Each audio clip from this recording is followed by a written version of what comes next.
मध्य प्रदेश सरकार ने छात्रों को लैपटॉप और साथ ही स्कूटी देने का वादा किया था। इसी के चलते मुख्यमंत्री शिवराज सिंह चौहान ने भोपाल के लाल परेड ग्राउंड में आयोजित हुए एक कार्यक्रम के दौरान बोर्ड परीक्षा में टॉप करने वाले छात्रों से संवाद किया और साथ ही उनके खातों में लैपटॉप की राशि को ट्रांसफर किया।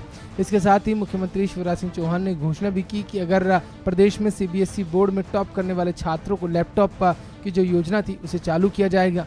इसके साथ ही उन्होंने पूर्व की कांग्रेस सरकार पर भी हमला बोला, कहा कि कांग्रेस के ज़माने में टीचर्स को पैसे नहीं मिलते थे। इसके साथ ही कांग्रेस के ज़माने में लाइट नहीं आती थी, अब आपका मामा जो है 24 घंटे आपको बिजली देता है। इसके साथ ही आपकी पढ़ाई के लिए, आपकी शिक्षा के लिए हर वो कदम उठाए जा रहे हैं जिससे आपकी शिक्षा व्यवस्था बेहतर हो सके। देखिए, हम हैं तो हम आज भले स्टूडेंट्स हो, लेकिन कल का मध्य प्रदेश कौन बनाएगा? कल का देश कौन बनाएगा? हम बनाएंगे। लेकिन हम बनाए इसके लिए हमारा जिंदगी बनना भी जरूरी है। और इसलिए मेरे बेटा बेटियों, मैं आज तुम्हें बताना चाहता हूं, शिक्षा बताओ जरूरी है कि नहीं? बात कर रहे हैं सब, जोर से बोलो, जरूरी है कि नहीं? जरूरी है। लेकिन आज तुम्हें याद दिलाना चाहता हूं, एक जमाना ऐसा था 2003 तक मध्य प्रदेश में जब स्कूल जाते थे तो हम पहले एक हाथ में बस्ता और एक हाथ में फट्टी दबा के ले जाते थे, क्योंकि बैठने की कोई व्यवस्था ही नहीं होती थी।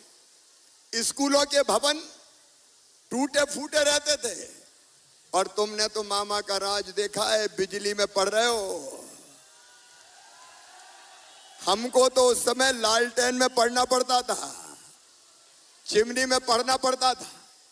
हमने कोशिश की धीरे धीरे कि हम ज्यादा स्कूल खोलें और ज्यादा स्कूल के साथ साथ हाई स्कूल भी बढ़ाएं, हायर सेकेंडरी स्कूल की संख्या बढ़ाएं। मेरे बेटा बेटियों, एक जमाना था कांग्रेस का, तब शिक्षकों को तनख्वाह मिलती थी, गुरुजियों को कितनी? 500 रुपया। कितनी मिलती थी? और 500 रुपया में पढ़ाने वाले गुरुजी बताओ क्या पढ़ाते?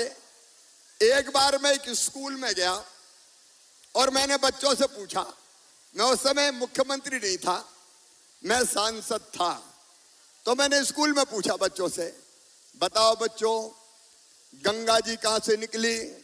तो एक ने हाथ उठा के कहा, गंगा जी विंध्याचल में से निकली। मैंने कहा क्या गजब करते हो, गंगा जी को विंध्याचल से निकाल रहे हो? मैंने गुरुजी को बुलाया और उनसे पूछा, क्या पढ़ाई करवा रहे हो भाई? बच्चे कह रहे हैं गंगा जी विंध्याचल में से निकलती है। तो गुरुजी बोले, भाई साहब 500 रुपया में तो विंध्याचल में से ही निकलेगी, हिमालय में से कहां से निकाल दूं? अपने ही पेट का ठिकाना नहीं है तो दूसरे बच्चों को क्या पढ़ाऊंगा?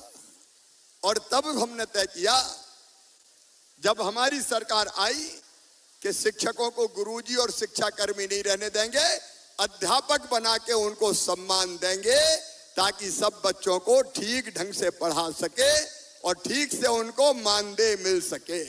और इसलिए 3 लाख बच्चों की फीस अभी भरवा रहा हूं।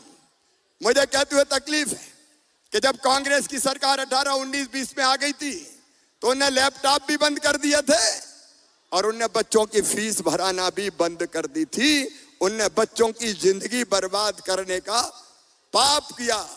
लेकिन सुनो मेरे बेटा बेटियों, आज तुम्हारा मामा कह रहा है, चिंता मत करना, तुम्हारी फीस भरवाने की जिम्मेदारी तुम्हारी मामा की है, आगे बढ़ना है।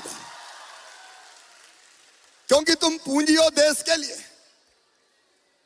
तुम असेट हो मध्य प्रदेश के लिए। अगर तुम्हारे सपने मर जाएंगे तो समझना कि प्रदेश भी मरेगा। बच्चों के सपने मरेंगे तो देश आगे नहीं बढ़ सकता। और इसलिए हमने तय किया कि किसी भी हालत में बच्चों को मजबूर नहीं रहने देंगे, बच्चों को कभी भी ये नहीं लगने देंगे कि काश हमारे पास पैसे होते।